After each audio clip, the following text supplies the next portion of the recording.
I want the police to stop brutalising us. Are you okay? Oh my God, she's screaming! Are you okay? It's alright, how you doing there? Look at this dragging people, guys. I want them to allow us our right to peaceful protest, and I want them to stop assaulting us, and I want people to know what they're doing. So, if we hadn't some of these people, because I'm not prepared to stand at a gate and be thrown about, if we hadn't some of these people, Quadrilla would just walk straight in, and it'd just go on. The vast majority of protest activity has been highly disruptive, and it tends to involve lock-ons, blocking of the road, blocking of the site, but it is not violent. And I think that is generally very much the intention of the protesters, not to offer violence, not to be threatening, but to cause disruption to Quadrilla's activities. some days you can go down there and it's relatively peaceful.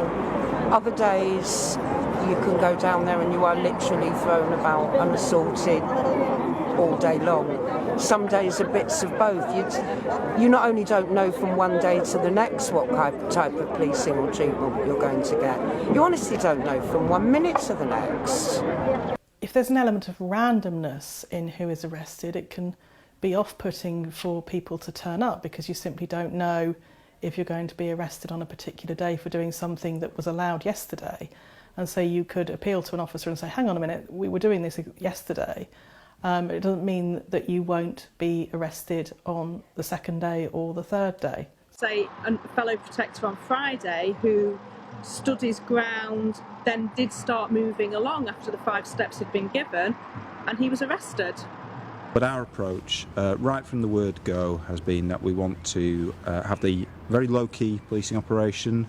We want to engage, we want to negotiate, we want to facilitate, and wherever possible, we want to allow people that right to protest.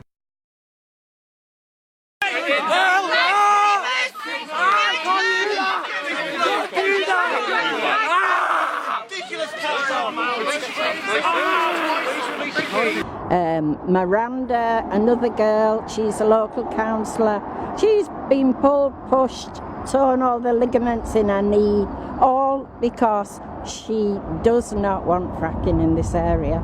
We have got a right, a human right to protest that something which is industrial is going to ruin the area.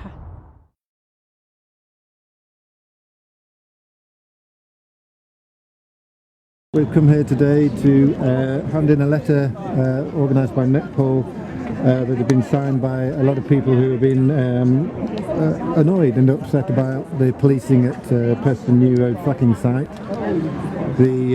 We feel that the policing has been excessive, we feel the policing has been aggressive, it has been unnecessarily aggressive towards people who are peacefully protesting.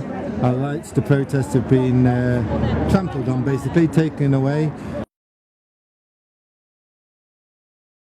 The police are not allowing us our legal right to protest. They will not allow us to slow walk lorries.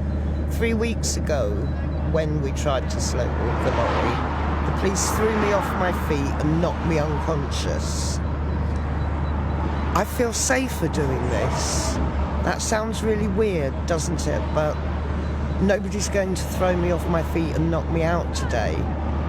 There have been incidents where we've regrettably had to use more force than simple negotiation. A significant number of people have been arrested since we started the operation in January, and currently that figure's 134 people. Now, I should stress the vast majority of arrests are for very low-level matters around obstruction of the highway, but it has been necessary to make those arrests, which are a source of regret to me.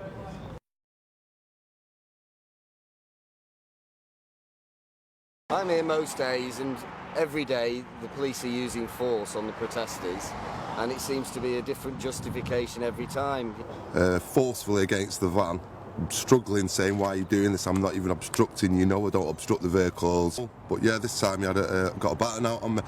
And because they couldn't move me by using pressure points, kicking me in the back of the legs, lifting me up in the air, slamming me head against the car, they resorted to getting the CS gas out and putting it in my face, which they brought to CO. and they said if you don't release in the next after this warning, then we're going to use it, so I did release. The police are responsible as well for putting people off, because it is a frightening situation when you're faced by an aggressive police force, you know what I mean, what's trying to stop peaceful protest.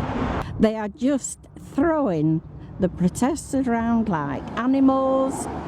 They're retired people who feel so much against it have been knocked to the floor and ended up at hospital. One of the local councillors stood just watching what was going on, and he was knocked off his feet. Because I've actually got a heart complaint anyway myself. But there was a police surge and asking people to go backwards, which I complied with, and before I knew it, I'd been pushed to the ground. Well, I came down just to stand on this side of the road and block the lorries and what have you on the opposite side, just to see what was happening really, because I'd seen a lot of violence from the police and one thing and another. So I spent the first day and witnessed sort of things that I've never seen in my life, to be perfectly honest, from the police brutality, women being knocked into the hedge over the road. My wife herself was actually punched in the stomach and held in the prickles, the brambles over the road there. Police have basically not facilitated any of our rights to protest at this site at all. People just get pushed and shoved out of the way.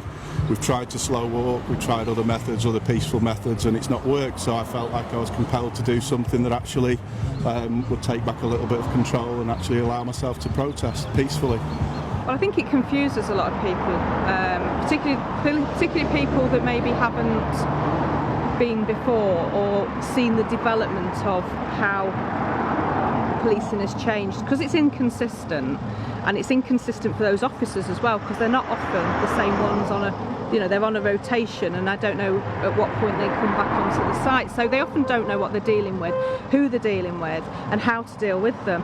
Certainly local people, if they think they're going to turn up and there's a risk of arrest, it might put them off from going, because so effectively I don't think the police would ever admit there's strategies involved, but it can certainly feel like that for activists, that if you don't know what you're doing, it can put you off from going. Oh, okay, well I don't know.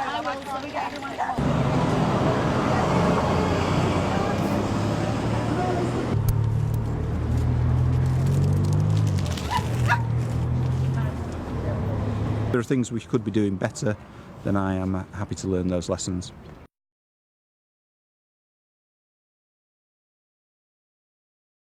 I find it extremely confusing, and I think it's resulting in arrests, and I think it's resulting in escalation of the problems at this site. We said no! We said no! We said no! We said no!